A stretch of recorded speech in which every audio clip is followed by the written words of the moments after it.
उमादार जोसित की नाई, सबहि नचावत राम गोसाई। होई ही सोई जो राम रचि राखा, को करी तर्क बढ़ावहीं शाखा। यानी होगा वही जो ईश्वर चाहते हैं। ईश्वर चाहते हैं तो मनुष्य बुद्धिमान है, ईश्वर चाहते हैं तो वही मनुष्य मूर्ख है। यानी कोई बुद्धिमान नहीं, कोई मूर्ख नहीं, सब ईश्वर की माया है, लीला है। और ऐसे में हम अपनी जन्म कुंडली के बारे में जानने की जिज्ञासा रखते हैं कि हम कितने बुद्धिमान होंगे, अथवा हमारा पुत्र कितना बुद्धिमान होगा, हमारा भाई कितना बुद्धिमान होगा, स्त्रियों का होता मेरा पति कितना बुद्धिमान होगा। जन्म कुंडली में हर एक प्रश्न का उत्तर है।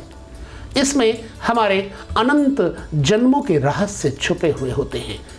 कुछ मेथड है, कुछ फार्मूले हैं। उन फार्मूलों को जानने के लिए यदि आप अच्छी तरह से अपने गुरु के साथ बैठ के सेवा भाव से उनसे सीखेंगे, तभी आपको ज्योतिष के बारे में हो या किसी भी विद्या के बारे में पूर्णतः जानकारी हो सकती है। यदि आप स्वयं पुस्तक पढ़ करके कुछ सीख रहे हैं तो यह ज्ञान आपका अधूरा ज्ञान होगा। प्रायः मैं वीडियो बना करके देता रहता हूँ ऑडियो के जरिए। क्यों देता हूँ ये मैं बहुत बार कह चुका हूँ। ऑडियो के जरिए इसलिए देता हूँ कि आपको समझने में आसानी होगी। आज मैं कुछ प्रश्नों के उत्तर दूंगा आपके। कई दर्शक हमारे बहुत ही अच्छी तरह से हर एक वीडियो को देखते हैं और सीखते हैं। कुछ पहलू पे हम चर्चा करेंगे, उसके बाद हम एक कुंडली देखेंगे।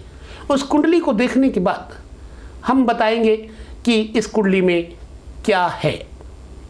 और ऐसे ये दर्शक हैं हमारे जो प्रॉपर देखते हैं, लगातार हर वीडियो को देखते हैं। और उस वीडियो में हर बार मैं यही कहता हूं कि अगली बार आपके जन्म कुंडली के बारे में बताऊंगा। जी हाँ, एक साधना जी हैं, उत्तराखंड से हैं, मुझे नहीं पता, परंतु उन्होंने कई बार जन्म कुंडली के बारे में पूछा और हमारे अच्छे दर्शक हैं, धन्यवाद देते हैं। कई ऐसे दर्शक जो लगातार हर वीडियो को ध्यान से देखते हैं। यदि आप भी ध्यान से देखते हैं तो आपके अंदर भी एक जिज्ञासा उठेगी, मुझे ज्योतिष सीखना है, मुझे जानना है। तो एस्ट्रो गुरु चैनल का वास्तविक महत्व यही है, वास्तविक अर्थ यही है कि आपको एस्ट्रोलॉजी के बारे में जानकारी दी जा सके। ये चैनल सिर्फ मैंने इसलिए बनाया कि आप सब लोगों को कुछ बता सकूं, जो हमारे 32 वर्षों का अनुभव रहा है वो शेयर कर सकूं। तो कई लोग ऐसे बोलते हैं कि ज्योतिष एस्ट्रो गुरु नाम रख लेने से कोई ज्योतिष ही नहीं हो सकता। तो मेरे प्यारे भाइयों बहनों या बच्चे या मैं बड़े बुजुर्ग, हो सकता है कि एक छोटे से बच्चे से भी आप मात खा जाएं। ज्ञान के मार्ग में चल करके छोटे से छोटे बच्चे के अंदर परमात्मा बैठा हुआ न जाने कौन सी ऐसी नस में चमत्कार कर दे कि वो अपने ज्ञान से आपको चमत्कृत कर दे, आपको अचंभित कर दे। चलिए खैर, हम चलते हैं अपने मूल विषय पर। जन्म कुंडली में कुछ महत्वपूर्ण ध्यान देने योग्य बातें। क्या? नंबर 1, लग्न का स्वामी और लग्न बहुत महत्वपूर्ण होता है। यदि आपका लग्न का स्वामी लग्न में बैठा है और उस लग्न के बैठे हुए ग्रह पर कोई शुभ ग्रह देख रहा है तो आप हो सकते हैं प्रभावशाली व्यक्तित्व वाले। आपके जीवन में सुंदरता, आकर्षण, प्रभाव इत्यादि का वर्चस्व रहेगा। और चौथा घर क्या है? हर प्रकार से सुख संबंध देने वाला चौथा घर है। यूं तो हर एक घर का महत्व है, मैं पहले कह चुका हूं, लेकिन चतुर्थ घर मातृपक्ष के लिए, सुख, वैभव, विलासितापूर्ण जीवन के लिए, गृहस्थ जीवन, सवारी इत्यादि के लिए चौथा घर बड़ा महत्वपूर्ण है प्यारे भाई बहनों। फिर सप्तम घर, यहां से हम किन किन विषयों के बारे में जान सकते हैं। सप्तम घर से अपने जीवन साथी के बारे में और अपने बिजनेस पार्टनर के बारे में आप अच्छी तरह से जान सकते हैं। अब इन घरों के स्वामी यदि अच्छे ग्रहों से दृष्ट हुए तो आपका बिजनेस पार्टनर बढ़िया होगा या आपका लाइफ पार्टनर बढ़िया होगा। यानी कि आपकी पत्नी, यदि आप स्त्री हैं तो आपका पति, आपका लाइफ पार्टनर बेहतर होगा। सप्तम हाउस पत्नी का, पति का घर होता है। गृहस्थ जीवन में कैसे चलेंगे, सप्तम घर बताता है। लग्न राजा है यदि, तो सप्तम स्थान रानी की तरह होता है। फिर दसम स्थान जो कि पिता, कर्म, दक्षिण दिशा, आकाश, आप किस क्षेत्र में क्या काम करेंगे, दसम घर से पता चलता है। तो ये 4 घर बहुत महत्वपूर्ण है। लग्न इतना महत्वपूर्ण होने के साथ साथ ये केंद्र कहे जाते हैं। चतुर्थ, सप्तम, दसम घर। जिस मनुष्य के केंद्र में कोई ग्रह ना हो वो अपने जन्मभूमि पर रह नहीं सकता, और अगर वो रहता भी है तो ऐसे व्यक्ति को अपने जन्मभूमि पर विकास नहीं मिलेगा, तरक्की नहीं मिलेगी। अथवा इन चारों घरों के स्वामी यदि अच्छे ग्रहों के साथ युति कर रहे होंगे तब वो रहेगा, लेकिन कुछ दिन रहेगा, बाकी विदेश में रहेगा, आउट ऑफ कंट्री रहेगा। तो कुछ ऐसे महत्वपूर्ण विषय जिनके बारे में आप जन्म कुंडली के द्वारा जान सकते हैं अपना पूर्ण जीवन का हाल, परंतु श्रद्धा आवश्यक है। चलिए हम ऐसे में एक जन्म कुंडली की चर्चा करेंगे। वो जन्म कुंडली हमारे दर्शक हैं साधना जी, उन्होंने लिखा है, मैं एक बार पढ़ता हूँ। जन्म कुंडली कहाँ का कैसा जन्म है, तो मोबाइल को साथ में लेकर के देखूंगा किन किन लोगों के प्रश्नों के उत्तर हमें देने हैं। जिन लोगों के प्रश्न अच्छे हैं हम उनके उत्तर जरूर देंगे, और जिन लोगों के प्रश्न का कोई ताल्लुक नहीं है, कोई मकसद नहीं है, उन प्रश्नों का उत्तर हम नहीं देना सही समझते। साधना जी ने कुंडली दी है मानसी नाम से, जो कि 25 अक्टूबर 2005, समय 12:09 दोपहर, गदरपुर उत्तराखंड। बोले हैं विश्लेषण हेतु भविष्य कैसा और किस क्षेत्र में नौकरी रहेगी। मुझे नहीं पता साधना जी ये बिटिया कौन है, आपकी बिटिया है अथवा आपके किसी अपने स्वजन की है। मैं ऐसे में आपके उत्तर का देने का प्रयास करता हूँ। देखिए इस लड़की के लग्न का स्वामी बृहस्पति है, जो कि सूर्य के साथ युति कर रहा है। सूर्य इस लड़की का भाग्य का कारक है, लेकिन सूर्य नीच का बैठा हुआ है। नीच का सूर्य गुरु के साथ युति कर रहा है। ऐसी अवस्था में ये लड़की ये शिक्षा क्षेत्र में प्रोफेसर, लेक्चरर, बुध बैठा उसी के साथ युति कर रहा है। 29 डिग्री पर है, 36 अंश पर है। 29 अंश 36 कला पर बैठा हुआ बुध अंतिम चरण में जा रहा। ऐसी अवस्था में चूंकि बुध अस्त नहीं है तो लड़की बहुत बुद्धिमान है, बुद्धिजीवी है, लिहाजा इसके कुंडली में शिक्षा क्षेत्र में जाने का योग बनता है विशेष तौर से। दूसरा, बुध और गुरु राजनीतिक क्षेत्र में भी ये लड़की बहुत योग्य होगी। बातों नहीं होगी, बातचीत करने में इसका लहजा बड़ा प्यारा होगा। धर्मनिष्ठ होगी, परंतु स्वास्थ्य के लिहाज से इस कुंडली को देखा जाए तो इतना अच्छा नहीं है। क्यों? क्योंकि शनि और चंद्रमा की युति अष्टम स्थान पर है। शनि और चंद्रमा जब इकट्ठे हो जाते हैं तो विष योग तैयार हो जाता है। विष योग जो कि शरीर को पुष्ट नहीं करने देता, स्वास्थ्य में लगभग परेशानियां बनी रहती हैं। क्या करेगा? सिर दर्द, पानी की कमी शरीर में, और मातृपक्ष को लेकर के कष्ट रहेगा। ननिहाल पक्ष को लेकर के भी कष्ट रहेगा। क्यों?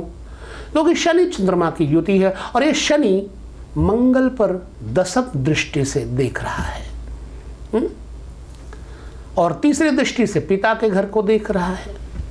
तो ऐसी अवस्था में शनि की दृष्टि जिस घर में पड़ती है उस घर को बिगाड़ देते हैं।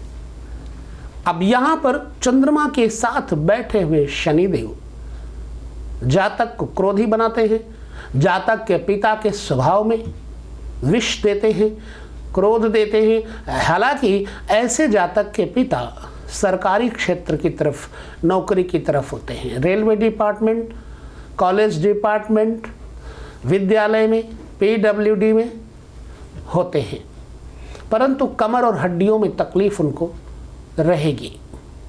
ऐसी अवस्था में जातक का आमदनी का स्वामी शुक्र जो कि 12वें घर में बैठा है, ये बताता है कि धन होगा, लेकिन ये लड़की बहुत ज़्यादा सहखर्च और दिलेर होगी, अच्छे कामों में खर्चा करेगी, विद्यालय, धार्मिक स्थल इत्यादि में इसकी विशेष रुचि होगी, गरीबों की तरफ उनकी सहायता करने में इसकी रुचि होगी। वहीं पर धनेश और पराक्रमेश अष्टम स्थान पर जब बैठा हो तो छोटे भाई बहनों का सुख नहीं होता और ऐसे लोग लालची नहीं होते और इनकी माँ का स्वास्थ्य भी बाधित रहेगा, नींद अच्छी तरह से नहीं ले पाएगी। अब वैवाहिक जीवन का सुख परिपूर्ण होगा, इनका जीवन साथी भी अच्छा होगा। मैं ऐसी अवस्था में एक सलाह दूंगा, वो क्या कि शनि और चंद्रमा की युति अष्टम स्थान पे है, लिहाजा शनि का उपाय करना आवश्यक है। शनि के लिए क्या करें? नौका की कील मिल जाए तो, नौका की कील मिल जाए तो उसका छल्ला बनवा करके दाहिने हाथ में मध्यमा उंगली में शनिवार के दिन पहनना चाहिए। और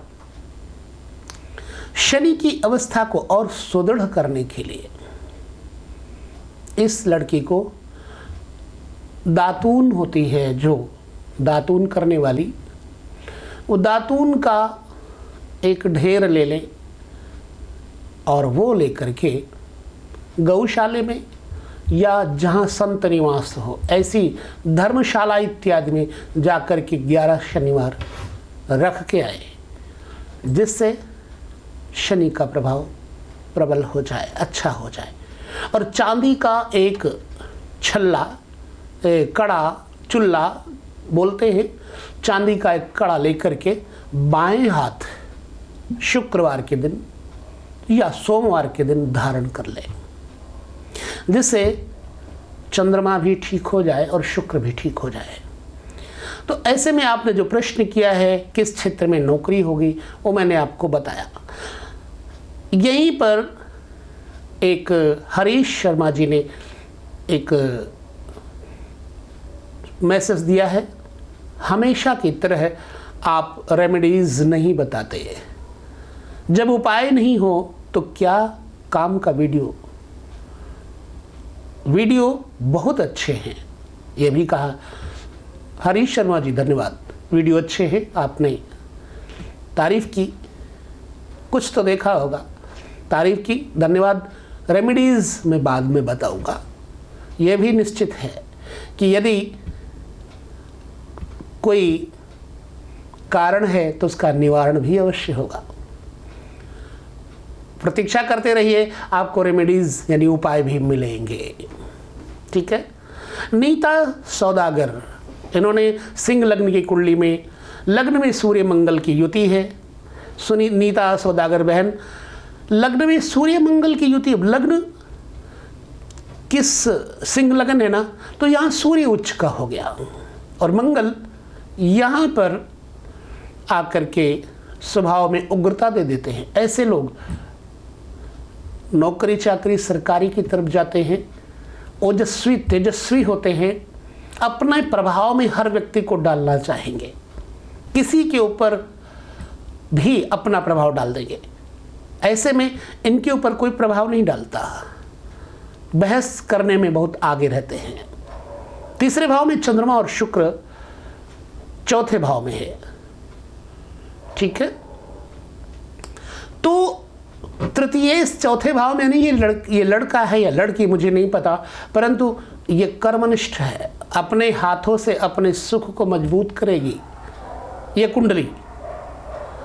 12वें भाव में उच्च के गुरु, क्या जातक विदेश जा सकता है आपने पूछा। लग्न और मंगल स्थिर है, पहली बात तो ये विदेश नहीं जा पाएंगे, ठीक है, ये विदेश नहीं जा पाएंगे। यदि जाते हैं अपनी योग्यता के बलबूते पर तो हमेशा के लिए, यानी कि सिटीजनशिप मिल जाएगी इनको, बाहर रहने की योग बनते हैं, परंतु सिटीजनशिप के बाद। सो यहाँ से सिटीजनशिप लेके ही बाहर जाएंगे। फिर एक प्रश्न है, my daughter twice divorced, date of birth 6। मेरे डीके अकबरी जी, ये प्रश्न आपका है, मैं नेक्स्ट वीडियो में आपके प्रश्न का उत्तर दूंगा। मनोज कलामाकर, गुरुजी जन्म तारीख दिया है इन्होंने, पहली शादी दिसंबर 2021 में, विवाह विच्छेद हुआ है, दूसरी शादी की योग कब और कौन सी दिशा में होगा, कृपया कुछ मार्गदर्शन करें। मनोज जी, वीडियो बड़ा लंबा हो जाएगा, इसलिए मैं आपके इस प्रश्न का उत्तर अगली वीडियो में दूंगा, लगभग आपने वीडियो देखते रहिए। धननाशक योग, कमाई बहुत लेकिन हाथ खाली। साधना जी ने कहा कुछ उपाय हो तो बताइए।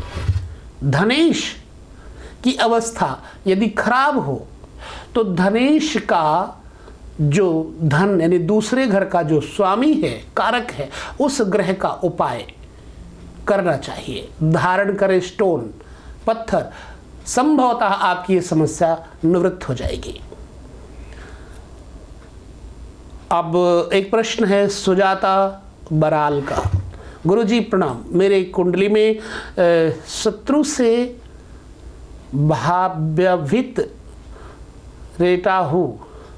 भयभीत रहता हूँ शत्रु से। मिस्ट्रेस वीज़ा हो पाऊंगी मेरा, मैं सेट्रस वीज़ा हो पाऊंगा। पहली बात तो आपकी भाषा नहीं समझ में आ रही, आपने जो लिखे हैं, वर्डिंग लिखी है, वो हमारी समझ से परे है, परंतु सुजाता बराल जी, मैं आपकी भाषा को यदि समझ पाऊंगा तो उत्तर जरूर दूंगा, इसलिए भाषा का चुनाव सही तरीके से करिए। मीनाक्षी शर्मा लिखती हैं, धनु लग्न में 10th हाउस में केतु, चतुर्थ स्थान पे राहु चला जाएगा, 9, 10, 11, 12, तो राहु नीच का हो गया, चौथे स्थान पर माँ के घर को खराब करेगा, नींद नहीं आएगी अच्छी तरह से, पीठ में दर्द होगी। याद रखिए 3 ग्रहों की युति आपने बताया, केतु सूर्य मंगल, पता है आपको, अंगारक योग भी बनता है, और यहाँ पर इस जन्म कुंडली में पितृदोष भी बनता है, इसलिए अपनी जन्म कुंडली अच्छी तरह से दिखाइए, तभी आपके बारे में हम कुछ अच्छा बता सकेंगे। दिव्यांश गेमर, गुरुजी सादर प्रणाम जी, मनोहर लाल जम्मू एंड कश्मीर से हूँ जी, अति सुंदर विश्लेषण, धन्यवाद। राम स्नेही भिलवा, काइंडली उपचार पर वीडियोस ज़रूर बनाते रहिए, थैंक यू। मैं आपके इस विचार पर विचार करूंगा और ध्यान से आप हर वीडियो को देखते रहिएगा। पहले मैं बहुत सारी समस्याओं वाली वीडियो दे रहा हूँ, उसके बाद उन समस्याओं से निवारण की वीडियो भी दूंगा, प्रतीक्षा करें। मैं अपने वीडियोस कोशिश करता था कि आप लोगों को बाय फेस नहीं दूंगा, ऑडियो में दूंगा, वॉइस में दूंगा, लेकिन अभी बहुत सारे दर्शकों के हमारे पास ऐसे प्रश्न आते हैं, उनके निवेदन आते हैं, तो मैं अब वीडियो के जरिए सामने होने लग गया हूँ।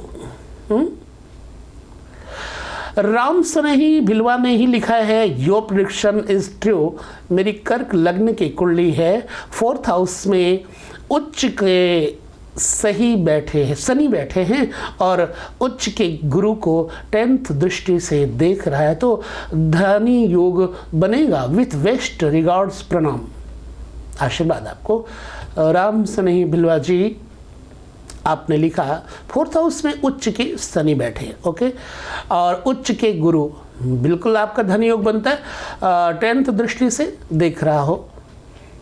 बाकी पूरी कुंडली देखने के बाद भी बताएगी। विकास मिश्रा ने कहा उपाय भी बता दीजिए। जरूर आप सभी की यह इच्छा पूरी होगी, उपाय भी बताऊंगा। लगातार वीडियो देखते रहिए। बहुत बड़ा वीडियो ना हो जाए इसलिए मैं इस वीडियो को यहीं पर देता हूं विराम। इस वीडियो में आपसे लेता हूं विदा। अगली वीडियो में पुनः मिलूंगा। तब तक के लिए आप सभी लोग हैप्पी रहिए, खुश रहिए, प्रसन्न रहिए। नमस्कार, जय श्री कृष्ण, ओम।